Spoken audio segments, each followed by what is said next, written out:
దేవునికి స్తోత్రములు. ప్రియమైనటువంటి వారులారా, దానియేలు గ్రంథం 12వ అధ్యాయము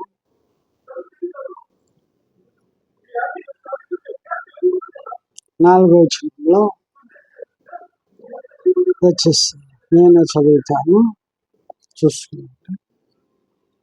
దానియేలు, నీవు ఈ మాటలను మరుగు చేసి అంత్యకాలం వరకు ఈ గంధమును ముద్రింపుము. చాలా మంది నలుదిశలా సంచరించి అందున తెలివి అధికమగును అని నాతో మాట్లాడు గాబ్రియేలును నాతోడు చెప్పి. దేవునికి స్తోత్రం. గాబ్రియేలు దేవదూత దానియేలు యొద్దకు వచ్చి, దానియేలు, అంత్యదినములలో మానవుల తెలివి అధికమగును అని దానియేలుతో చెప్తున్నాడు. ప్రేమైనటువంటి వారులారా, ఈ శాస్త్రీయ విజ్ఞానం దినదినము అభివృద్ధి చెందుతుంది. అభివృద్ధి చెందిన దేశాలలో మన భారతదేశం కూడా ముందుంది. కాబట్టి దేవుని వాక్యం ఏనాడో చెప్పి, దేవుని వాక్యమే సత్యం. సత్యమును గ్రహించువాడే దేవునికి స్నేహితుడు. మనలో చాలా మంది బైబిల్ ఏమో దొరికింది, అందరి చేతుల్లో బైబిల్ ఉంది. బైబిల్ లేని గృహం తక్కువే అనుకుంటాం. స్వార్థ సేవ ద్వారా బైబిల్ అందరికీ అందించారు. అయితే అందులో సత్యమును గ్రహించడం లేదు.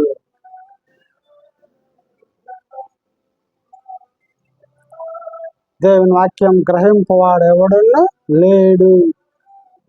అటువంటి బైబిల్ అదే సత్యం. దేవుని వాక్యమే సత్యం. ఈనాడు ఎలక్ట్రానిక్ పరికరాలు ప్రతి గృహంలో ఉన్నాయి. ఈనాడు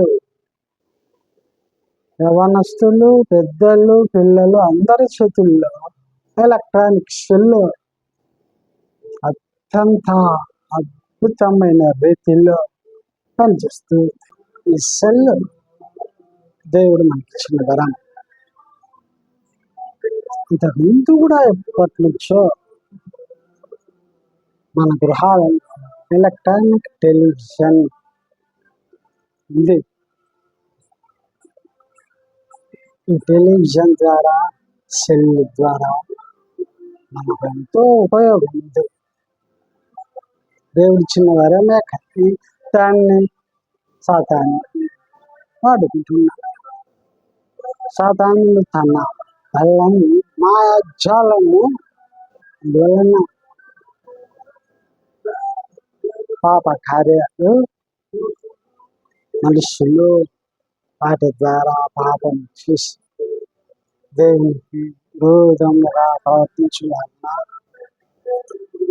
అపవాది చేయించున్నాడు.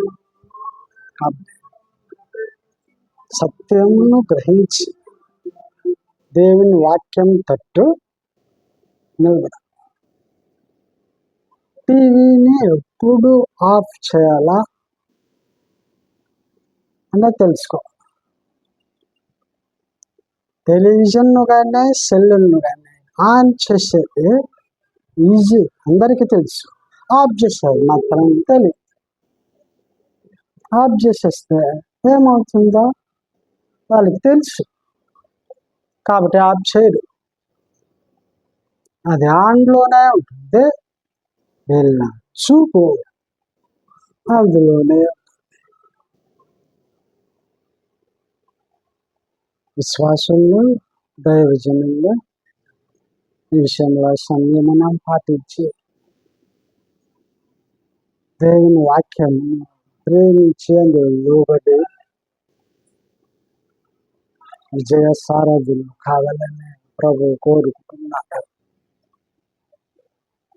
ఈ సందేశం నా వనకాలపు 98లో ప్రకటించుతూనే ఇప్పుడు మళ్ళా వీడియో చేయించున్నాను.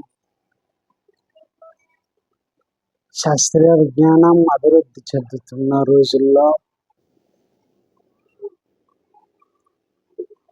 విజ్ఞానం గణనీయంగా అభివృద్ధి చెందుతుంటే తెలివి అధికమవుతుంది.